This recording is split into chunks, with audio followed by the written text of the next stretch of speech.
किसको हमदर्दी है इन दहशतगर्दों से?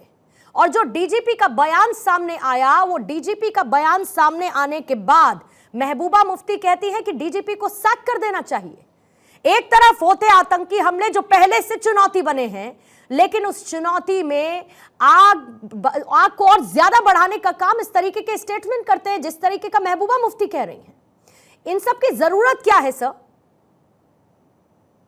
आपने एक बहुत वैलिड पॉइंट जो है रेज किया आपके इंट्रोडक्शन में। आपने कहा लोकल सपोर्ट। देखिए, लोकल सपोर्ट एक कॉन्फ्लिक्ट एरिया में कब जनरेट होता है? जब आप लोकल पॉपुलेशन को एलिनेट करोगे। पिछले 5 सालों से हम जो जम्मू कश्मीर में खासन देख रहे हैं कि आपने हर एक इंस्टीट्यूशन को और हर एक चीज को जो है वेपनाइज किया है।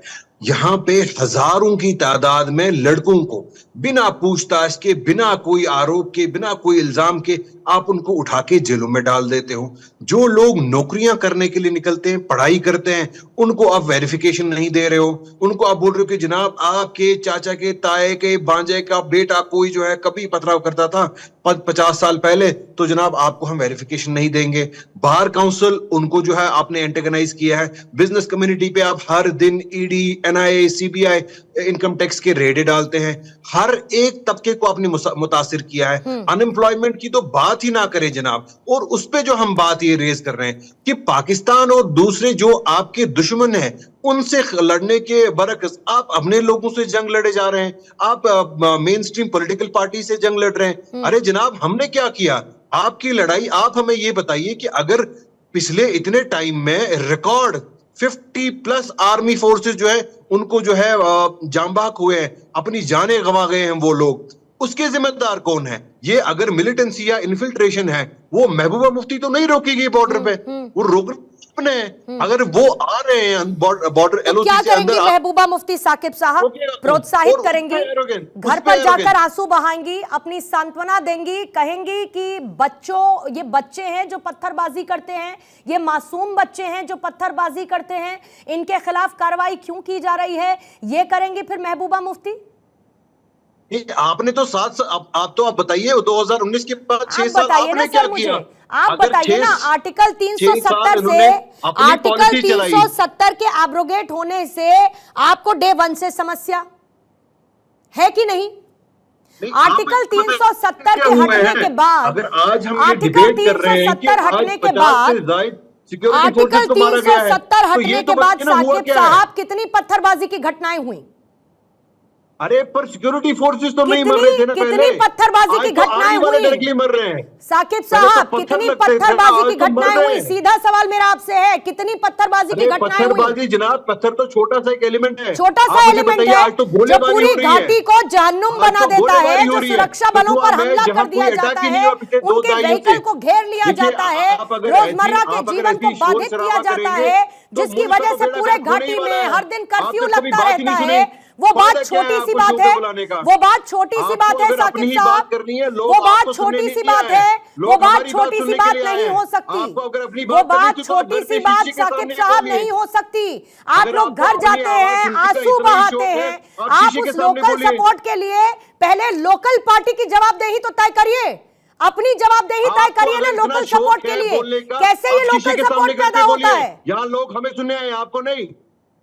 अगर आपने शो पे बुलाया तो बात करने दीजिए। नहीं तो बात आप बेवजह की करेंगे, आप बात बेतुकी करेंगे, आप यहां पर भी इंस्टिगेट करने की कोशिश करेंगे, आप फैक्ट्स को डिस्टॉर्ट करेंगे। आप चाहते हैं कि जैसा कश्मीर आप देखना चाहते हैं घाटी वैसी होनी चाहिए, और अगर वैसी नहीं है तो हम इसे पॉलिटिकल टूल का इस्तेमाल करते हुए जो पाकिस्तान करता है हम वैसा ही करेंगे, हम वैसा करेंगे जैसा पाकिस्तान करता है, हम पाकिस्तान की बोली बोलेंगे, हम यही करेंगे, है ना सर? पाकिस्तान तो हम यही करेंगे कि जो पाकिस्तान की बोली है हम वैसा बोलेंगे। इन्वेस्टिगेशन के लिए बुलाते हो, कश्मीर घाटी देश का एक महत्वपूर्ण हिस्सा है, वहां पर आग लगाने वाले, वहां पर आतंकवाद को पोषित करने वाले, उस आतंकवाद और आतंकियों की मदद करने वाले हर एक व्यक्ति की जवाबदेही होनी चाहिए या नहीं होनी चाहिए सर?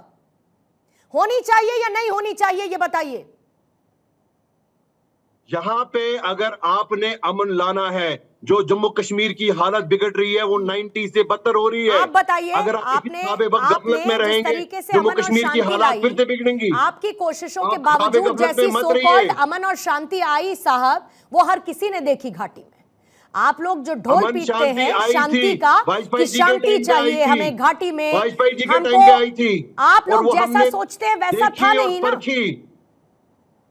जनरल रॉय चौधरी उस टाइम पे थे, इनको पता है अमन आया था कि नहीं आया था।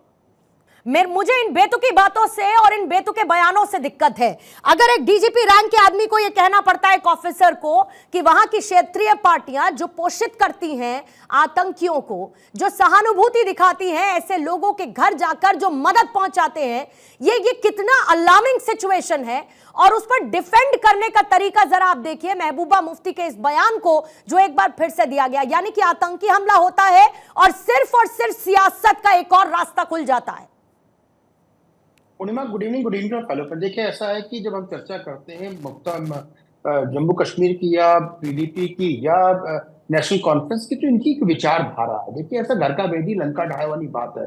जब तक घर का आदमी नहीं मिलेगा तो बाहर वाला आकर के आपके ऊपर कोई भी घात लगा के हमला नहीं कर सकता है। तो ये हमेशा ये इनकी नीति रही, किसी ना किसी तरह ये आतंकवादी जो समर्थक लोग हैं या आतंकवादी हैं या इसमें लिप्त है उलगाववादी लोग हैं, उनके साथ समर्थन में रहते रहे हैं।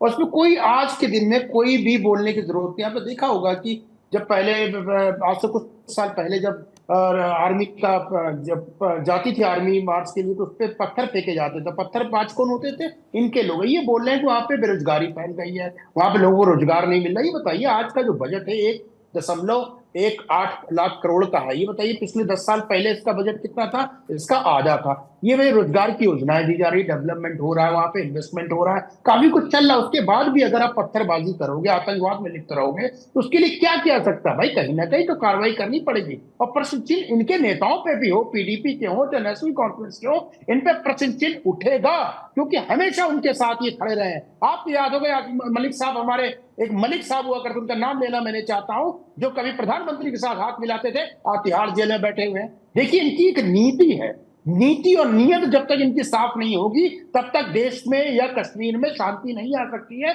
और इनकी नियत में एक खोट है। जब तक नियत में खोट होगा तो शांति कहां से हो सकती है? ये पहले बोलते 370 क्यों हटा दिया गया? ये बताइए भैया, इस एक देश, एक विधान, एक संविधान होना चाहिए ना।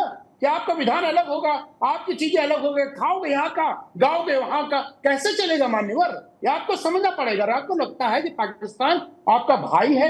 भाई किस लिए है? क्योंकि इस्लाम के कारण आप उसको भाई मानते हैं। और मुझे इस बोलने में कोई कुरेज नहीं। पूर्णिमा जी, बाबा साहब भीमराव अम्बेडकर ने एक किताब लिखी थी, पाकिस्तान पार्टीशन ऑफ इंडिया। उसमें लिखा था कि मुस्लिम लोग हैं, वो इस्लाम एक क्लोज कम्युनिटी है, और वो जो मतभेद करता है नॉन मुस्लिम और मुस्लिम के बीच में। और यही कारण है जिसकी वजह से कहीं ना कहीं अलगाववाद बढ़ रहा है, दो लोगों में द्वेष बढ़ रहा है। ये बताइए, शांतिपूर्वक रहने वाला आदमी, पढ़ने लिखने वाला आदमी, रोजगार पाने वाला आदमी रोजगार की तरफ चर्चा करेगा, वो पत्थर क्यों उठाएगा? वो बंदूक क्यों उठाएगा? हम इस देश में रहते हैं, हम हैं, आप हैं, सब लोग हैं। हमने तो कोई बंदूक नहीं उठाई। हमारी भी सरकार से नाराजगी है, हम नाराजगी को व्यक्त करेंगे, लेकिन अपने तरीके सत्याग्रह करेंगे, आंदोलन करेंगे, लेकिन किसी पे पत्थर नहीं फेंकेंगे, किसी पे गोली नहीं चलाएंगे। तो गोली चलाना आपकी मानसिकता को दर्शाता है, पत्थर फेंकना आपकी मानसिकता को दर्शाता है। ये बताइए, महबूबा मुफ्ती अगर बोलती हैं, अगर उसका बयान आता है डीजीपी का, तो बयान में कहीं ना कहीं सत्यता है पूर्णिमा जी, क्योंकि ये ऐसा हो रहा है। ये समर्थन दे रहे हैं और समर्थन देते रहे, आज से नहीं। जब से ये अलगाववाद चालू हुआ है, आतंकवाद चालू हुआ है, तब से ये राजनीतिक पार्टी, जो क्षेत्रीय राजनीतिक पार्टी है, जो अपना वर्चस्व बनाने के लिए कहीं ना कहीं यहाँ के युवाओं को भड़काने का काम करते हैं, और उसके वजह से यहाँ पर आतंकवादी गतिविधियां बढ़ रही हैं। देखिए, मैं आरोप पाकिस्तान पे नहीं लगाऊंगा, मैं आरोप चाइना पे नहीं लगाऊंगा। जब अपना ही व्यक्ति, जब गड़बड़ हो, अपने परिवार का व्यक्ति अगर कहीं गड़बड़ होगा, तो इस तरह की घटनाएं घटेंगी। तो परिवार में ही मतभेद है, परिवार में एक अलग सोच, अलगाववादी सोच, उग्रवादी सोच रखने वाली व्यक्ति अगर परिवार में रहेगा तो ये आतंकवादी घटनाएं घटेंगी। और ऐसे सोच रखने वाले पीडीपी और नेशनल कॉन्फ्रेंस के नेता हैं, जो कहीं ना कहीं देश से अपने आप को अलग मानते हैं। भाई, खाते यहाँ का है, पीते यहाँ का है, गाते यहाँ का है, लेकिन भैया गाना गाने का मौका आएगा तो हमारा भाई पाकिस्तान, भैया पाकिस्तान से आप क्यों क्या इतना क्या प्यार है? समझ नहीं आता मुझे।